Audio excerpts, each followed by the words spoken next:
Finally, we're getting into some a bit more complex detections. So we are looking at, again, that documentation. And so at the end, Microsoft is giving us some more behavioral, not signatures, but behaviors.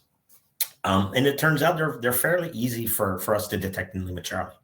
So specifically, a lot of it is around the worker process.exe, right? And around that process, creating files so this first one at least is creating files that are not expected. So what we can do is we can create a rule for that. It's going to be a stateful rule, meaning, we're going to get events about processes starting or existing. And we're going to get new document events. What we're really interested in is that relationship, right? Not them individually. So what we're saying is we're creating a rule where we're saying, okay, I want to detect a new process where file path ends with worker.exe or worker process.exe. That's pretty straightforward. From there, we want to find the instances where that process has a child event that is a new document. So all events in LimaCharlie are related, right? So when you get a new document, it's not just here's a new document. It's not just here's a PID, and then it's up to you to kind of go and chase through the logs. It gives you a unique global identifier relating those two events, the parent process and the new document in this case. And we can automate our detection, the relationship based on that ID. So here we're saying if that executable, that process, has a child event that is a new document and it does not match a file path with the given pattern. So the pattern here is what Microsoft says here as, those are legitimate. So as long as it doesn't end with that, that's of interest. So that's what we're doing here. We're saying if worker process drops a document that does not match any of these, generate a detection. Similarly, they have the next one, which is even a little bit more straightforward, where they're saying, you know what, actually the worker process should not even spawn other executables, other processes. So we're not talking about files on disk this time, we're talking about creating a new process.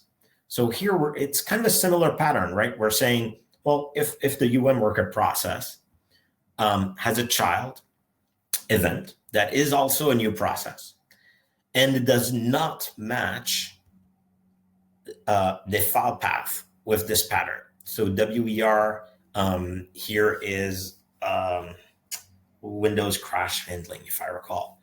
I don't remember the exact acronym, but those, I guess, are kind of expected or potentially expected. So if it spawns anything else than these, then we're interested in detecting. There's a couple of other ones that we've seen actually earlier. So if I go back here, here they're talking about Azure Sentinel advanced hunting techniques, which, yeah, it's not super advanced if you ask me, but we're looking at processes with a command line. Like that's pretty much bread and butter. So in this case, what we're saying is, if a new process exists or gets created with a file path, again, that's our PowerShell, and the command line contains this value, then detect it. So we had this pattern earlier, right, when we were looking for it in the Windows event logs, and that'll cover the past. This is going to help us cover in real time the future. So you're not, running a query every hour to realize that you got pwned like 30 minutes ago. This is going to happen in real time. We're doing the same thing here with one of the other indicators that they had. And again here with, another one of the things they mentioned, which was here. Exchange PowerShell snap-in being audited. So again, we kind of match on that. So that is kind of a pretty surface stab at if you're responding to an event like that, what are the things that you have access to? What are the things that are quick that you can deploy, both that will look in the past, where you like if something has occurred, but also actively look if something is occurring right now, and then proactively for the real-time DNR rules to see if anything's happening in the future. The beauty of it is, with LimaCharlie, you kind of have access to the whole tool set. You're not stuck waiting for your vendor to push some, magic detection through their system. You can just go put this all in operations really easily.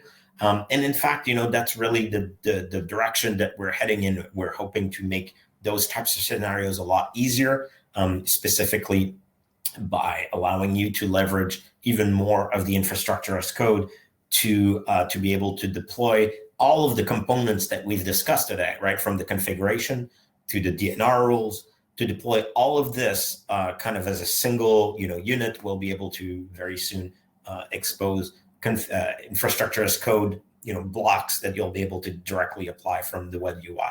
So right now you have to do that from the command line interface. In the future, it's going to get even simpler.